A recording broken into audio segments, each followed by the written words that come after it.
SIR নিয়ে যে আলোচনাটা হয়েছে, যে বিরোধী দলের যে কটা রাজনৈতিক দল ইন্ডিয়া জোটে রয়েছে, আমাদের সবার মধ্যে ইউনানিমাসলি ডিসাইড হয়েছে যে যেভাবে নির্বাচন কমিশন বিজেপির কথায় এবং বিজেপির ইশারায় কাজ করছে, আমরা এটা সবাইকে ইউনানিমাসলি প্রত্যেকটা রাজনৈতিক দল কন্ডেম করেছে।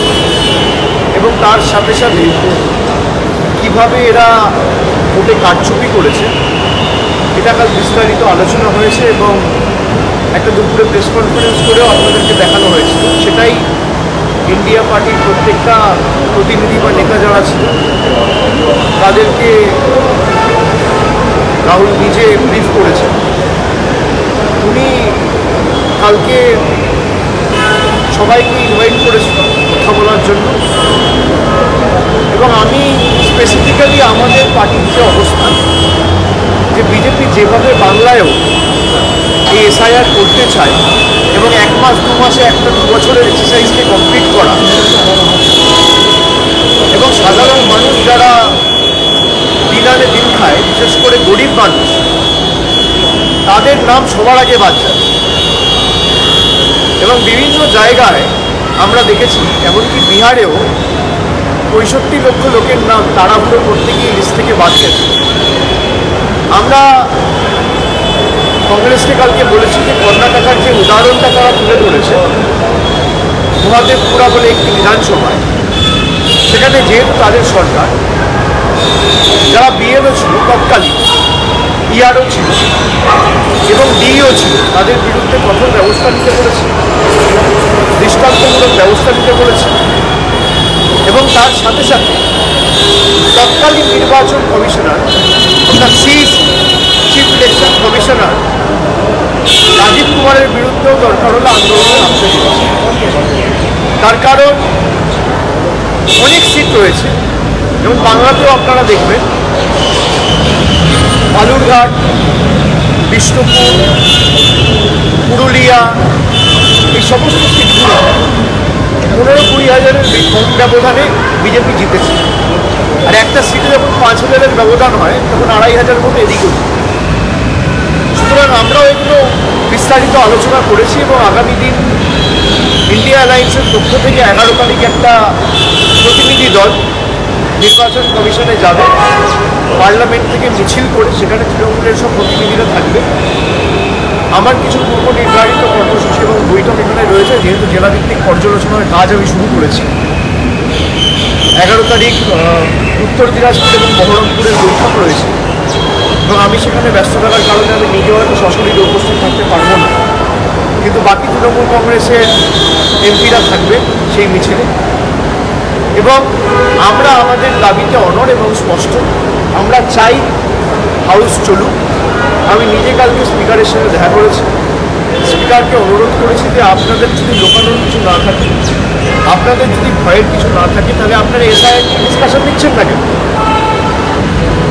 আমরা চাই হাউস চলুক, কিন্তু এই যে বাঙালিদের প্রতি অপমান, বাংলাকে বাংলাদেশি ভাষা বলে আখ্যায়িত করা এবং ইচ্ছাকৃতভাবে বেছে বেছে বিজেপি শাসিত রাজ্যগুলোতে বাঙালিদের উপর অত্যাচার করা, ব্যঙ্গ বিদ্রুপ করা, আক্রমণ করা, আপনি এর বিরুদ্ধে দরকার হলে আমরা ডিসকাশন চাই, আপনি ডিসকাশন দিন।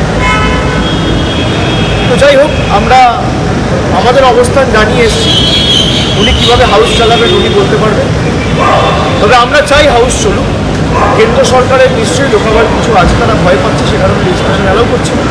একটা প্রশ্ন, এ রাজ্যের মুখ্য নির্বাচনী আধিকারিক জাতীয় নির্বাচন কমিশনকে চিঠি দিয়ে জানিয়েছিল যে এসআইআর হওয়ার মতো পরিস্থিতি বা অনুকূল পরিস্থিতি রাজ্যের আছে। আমাদের কাছে একটা সূত্রের খবর যে রাজ্য সরকার, রাজ্য প্রশাসন এটার সাথে একটু আমি আপনার এ নিয়ে কোনো দ্বিমত নেই। আমি আমাদের অবস্থান প্রথম দিন যা বলেছিলাম, আজও তাই বলছি, যে একটা এক্সারসাইজ যেটা করতে 2 বছর লাগে, সেটা আপনি 1 মাসে করবেন কি করে, বা 2 মাসে করবেন কি করে? বিহারে আপনি 1 মাসে 99% ইনিউমারেশন ফর্ম ফিল আপ করিয়ে দিচ্ছেন, হয় নাকি? 2 বছরের এক্সারসাইজ যেটা করতে 24 মাস লাগে। লাস্ট যখন এসআইআর হয়েছিল 2002-এ হয়েছিল, আর লিস্ট বেরিয়েছিল 2004-এ। আর আপনি যদি বলেন যে ভোটার লিস্টে গড়মিল রয়েছে, তাহলে এই ভোটার লিস্টের নিরিখেই তো 2024 সালে সরকার নির্বাচিত হয়েছে। তাহলে তো সেই সরকার অবৈধ, তাহলে তো প্রধানমন্ত্রী অবৈধ, স্বরাষ্ট্রমন্ত্রী অবৈধ, প্রতিরক্ষা মন্ত্রী অবৈধ, স্বাস্থ্যমন্ত্রী অবৈধ। এই সাংসদদের ভোটে আবার রাষ্ট্রপতি, উপরাষ্ট্রপতি নির্বাচিত হবে, তারা অবৈধ। পুরো দেশটাই তো তারা মানে অবৈধরা চালাচ্ছে। তখন হলো না কেন? বেসিক্যালি বাংলায় এরা টেস্ট করে, ট্রায়াল করে দেখে নিয়েছে। 2014 ক্ষমতায় আসার পর থেকে প্রত্যেক নির্বাচনে বিজেপি বাংলায় হেরেছে। এখন এত শ্রম দিয়ে, এত ডেলি প্যাসেঞ্জারি করে, দিল্লি থেকে, মধ্যপ্রদেশ থেকে, গুজরাট থেকে নেতা পাঠিয়ে পরিশ্রম করে তো লাভ নেই। মানুষ ভোট দিতে গেলে তো বিজেপির বিপক্ষে ভোট দিতে, তো বিজেপি দেখেছে।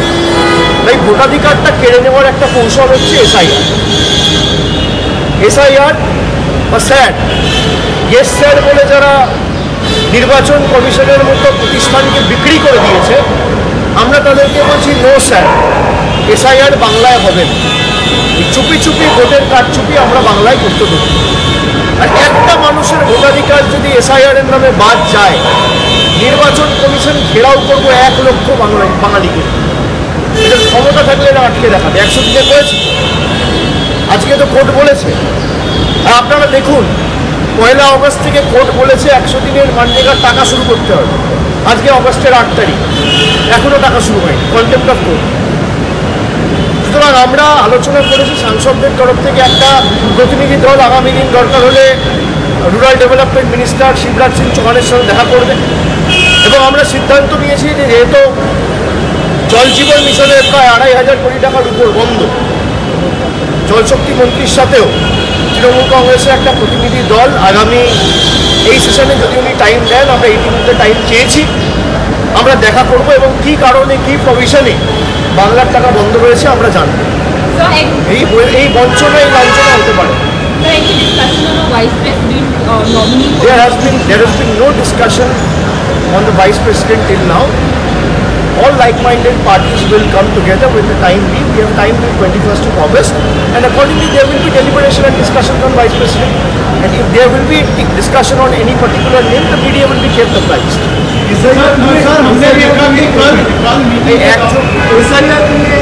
কংগ্রেস, তৃণমূল কংগ্রেস নেতৃত্বকে আমরা একসাথে বাংলার রাজনীতিতে আমাদের অবস্থান খুব স্পষ্ট। তৃণমূলের জন্য যদি কেউ 1 পা হাঁটে, তৃণমূল তার জন্য 1 পা হাঁটে। কিন্তু আমাদের প্রায়োরিটি হচ্ছে বেঙ্গল। বাংলার যে বঞ্চনা, বাংলার যে লাঞ্ছনা, বাংলার যে অপমান, এই ইস্যুটায় যে রাজনৈতিক দল তৃণমূলের পাশে থাকবে, আমরাও তাদের পাশে রয়েছি। না, সে যে রাজনৈতিক দল হোক, সে কংগ্রেস হতে পারে, সেটা আম আদমি পার্টি হতে পারে, সেটা ডিএমকে হতে পারে, সেটা আরজেডি হতে পারে, সেটা সমাজবাদী পার্টি হতে পারে, সেটা শিবসেনা হতে পারে, যে কোনো পার্টি, উদ্ধব ঠাকরের গোষ্ঠী হতে পারে, আমাদের তো আপত্তি নেই। আজকে এই ইস্যুটা যেভাবে বাঙালিকে অপমান করা হচ্ছে, বাংলাদেশি বলা হচ্ছে, বাংলা ভাষাকে, আমাদের সমর্থনে যারা আমাদের জন্য 1 পা হেঁটেছে, আমরা তাদের জন্য হাঁটব। আমাদের কোনো ইগো নেই কারোর সাথে। আমরা সবাই মিলে ঐক্যবদ্ধ হয়ে বিজেপির এই একনায়কতন্ত্রের বিরুদ্ধে লড়ছি, এই স্বৈরাচারী বিজেপির বিরুদ্ধে লড়ছি, এদের স্বৈরাচারী শাসনের বিরুদ্ধে লড়ছি। আমাদের বক্তব্য, অবস্থান প্রথম দিন থেকে স্পষ্ট। कल देखा गया कि बहुत फेक वोटरों का लेके भी चर्चा हुआ है, जहाँ पे देखा गया किसी का पिता का नाम गलत लिखा गया। और अभी तक देखा जा रहा है कि बंगाल में भी ये लागू करने का कोशिश किया जा रहा है, और अभी तक बंगाली माइग्रेंट लेबरों को पूछताछ का जो प्रक्रिया है वो भी जारी है। राजस्थान से भी ऐसी घटना सामने आ रही है, क्या कहेंगे? देखिए, ये तो सबके सामने है। जो फेक वोटर्स का मुद्दा है, उठाया गया है कि एक लोगों का नाम पे 5-5, 4-4 वोटर है। एक डोरी है जहाँ पे 50 से ज़्यादा लोग रहते हैं। एक एड्रेस पे 200-250 वोटर्स रह रहे हैं, जिनका कोई अता पता नहीं है, कोई एग्जिस्टेंस नहीं है।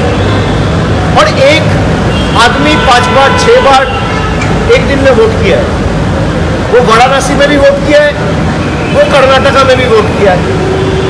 तो जो एसआईआर का बात करते हैं, उसी ने एसआईआर करने के चक्कर में जिसका इशारा पे इलेक्शन कमीशन में जाके बैठा था, उसी को एक्सपोज कर दिया।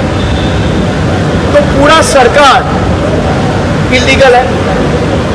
अगर इलीगल वोटों से चुना गया है तो सरकार भी तो इलीगल है। तो जो पैतरे आप अपोजिशन के खिलाफ इस्तेमाल करने की कोशिश किए, वही पैतरे में आप खुद फंस गए हो और ये एक्सपोज हो गया। और जनता माफी मांगी, जनता माफ नहीं करेगी और आने वाले चुनाव में बड़ा जवाब मिलेगा, वो तैयार रहे।